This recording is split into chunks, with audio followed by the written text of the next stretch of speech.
बड़ी किताब बन जाएगी बीजेपी की विफलताओं के, भ्रष्टाचार के, चाहे मुख्यमंत्री आवास पर उनके सुरक्षा गार्ड की मृत्यु का मामला जिसकी जांच नहीं हो रही, क्यों हुई उसको दबाने का बात करें। एक लड़की ने आत्महत्या की 22 साल की और उसको दबाने का मामला हो रहा। मुख्यमंत्री के शब्द, एक शब्द अफसोस का, चिंता का या जांच का भी नहीं निकल रहा। तो क्या समझे हम इसमें, कहाँ है सरकार।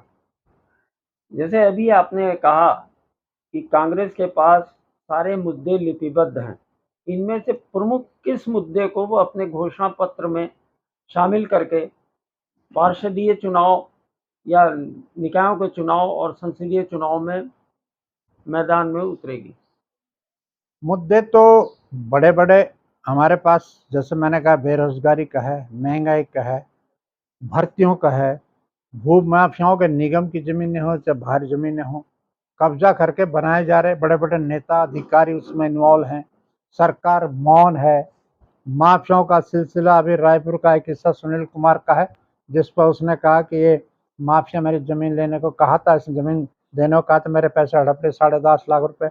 एसपी डीजीपी सब तक चला गया, कार्रवाई नहीं। और जब अभी एसपी ने जोर देकर कहा, तब अब 1 साल पहले की रिपोर्ट दिखा रहे कि रिपोर्ट में गए और जिसने जमीन देनी थी उसने ये कह दिया कि वो जमीन तो मैंने खरीदने वाले कहने पर दूसरे को बेच दी। इतनी हिम्मत हो रही, और वो रिपोर्ट दबा के रखी हुई है। तो ये माफियाओं को तुम संरक्षण दे रहे, एक आदमी गिड़गिड़ा रहा है, एग्रीमेंट है, दस्तखत करा लो, कुछ नहीं। सीओ लेवल पर इंक्वायरी हो रही। मैं एक उदाहरण दे रहा हूँ। तो अभी डांडा लखनऊ से धरा सारा घेर दिया, सारा कब्जा करा दिया। आप सरकारी जमीन में सीलिंग मारी, वो सारी दबा दी, उन सब पर कब्जा चल रहा भयंकर रूप से। तो मैं नहीं समझता, मैं तो एक रायपुर का उदाहरण दे रहा हूँ, तो ये पूरे देहरादून में है, लूट खसोट है। डीजीपी के ऑर्डर को भी धत्ता बता रहे, माफिया इतने हावी हो रखे। अब कुछ न कुछ तो सांठगांठ हो गई कि डीजीपी, एसएसपी, जीएसपी के आदेशों को लिखे को थानेदार की इतनी हिम्मत हो रही, ये दाएं बाएं कर दे। तो ये मैं तो उदाहरण मेरे पास रखे, मैं तो बताऊंगा इनको क्या क्या कैसे आप उत्तराखंड में लूट का केंद्र बना रखा आप सबने। तो मुद्दे तो बहुत है, हम उनको चिंता पानी की नहीं, बिजली की नहीं, सड़कों की नहीं। आपने बड़ा काम कर दिया। दुर्भाग्यपूर्ण स्थिति है कि आज जल संस्थान अपने पैर पर खड़ा हुआ। जब ये अलग हुआ जल निगम से, इसको बहुत क्राइसिस में था। आज रेवेन्यू भी बढ़ रहा है, इनकम भी बढ़ रही, तो आप उसको नगर निगम के अधीन करने की बात कर रहे हैं। ये विचार कहाँ से आपके दिमाग में आ रहा है। स्वतंत्र रूप से करने दो। नगर निगम में तो वैसे ही लूटने का काम हो रहा है, पता ही नहीं पैसा कहाँ जा रहा है। तो इतना बड़ा दुर्भाग्यपूर्ण निर्णय सरकार ले रही, तो ये तो कर्मचारी और आम लोगों को मारने के अलावा दूसरा कोई काम नहीं हो रहा है। वैसे इन चुनावों में प्रमुख मुद्दा किसको बनाएगी कांग्रेस, जिसको लेके मैदान में उतरेगी और पब्लिक भी समझे कि हाँ ये उसके पक्ष में है?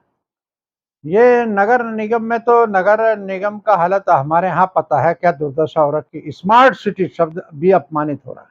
देहरादून में अगर कोई बाहर का यहाँ का लोकल आदमी, तो स्मार्ट सिटी जो नाम दिया गया, स्मार्ट सिटी बन रहा, सारी सड़कें खोद दी, नालियां खोद दी, दुर्दशा है बुरी, मतलब लोगों को। और अभी तो बरसात आ रही है, क्या इस शहर का हालत होगी। तो ये स्मार्ट सिटी है कहाँ, कहीं कोई आपने जनता के लिए कुछ बनाए। आपने सारे राजपुर रोड बड़ी बड़ी अट्टालिकाएं खड़ी कर दी, 3-3, 4-4 मंजिलें, जो नियमानुसार नहीं हो सकती।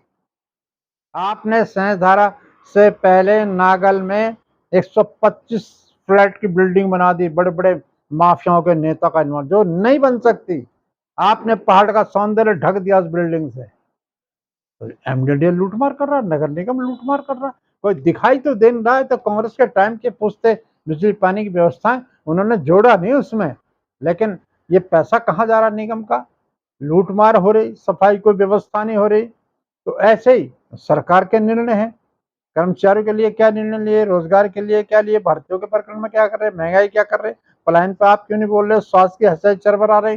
जिनको आपने कोरोना में सर्टिफिकेट दिए वार योद्धा का, उनको आपने फिर निकाल के 2000-3000 बच्चों को फिर उनके भविष्य से खिलवाड़ कर रहे। एक मुद्दा नहीं है, मुद्दे ही मुद्दे हमारे पास।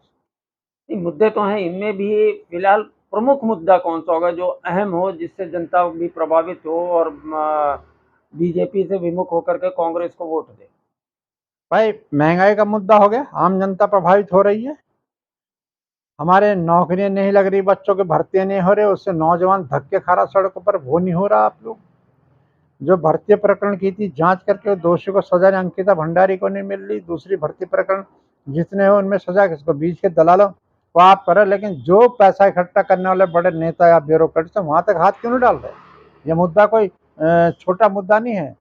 आप बताओ कितने ट्यूबवेल आपने बनाए, कितनी नहरें आपने निकाली, कितने हैंडपंप आपने लगाए, कितने अस्पताल आपने बना दिए, कितने आईटीआई पॉलिटेक्निक बना दिए। केवल हेलीकॉप्टर से हरिद्वार भी जा रहे थे, हेलीकॉप्टर से विकासनगर भी जा रहे थे।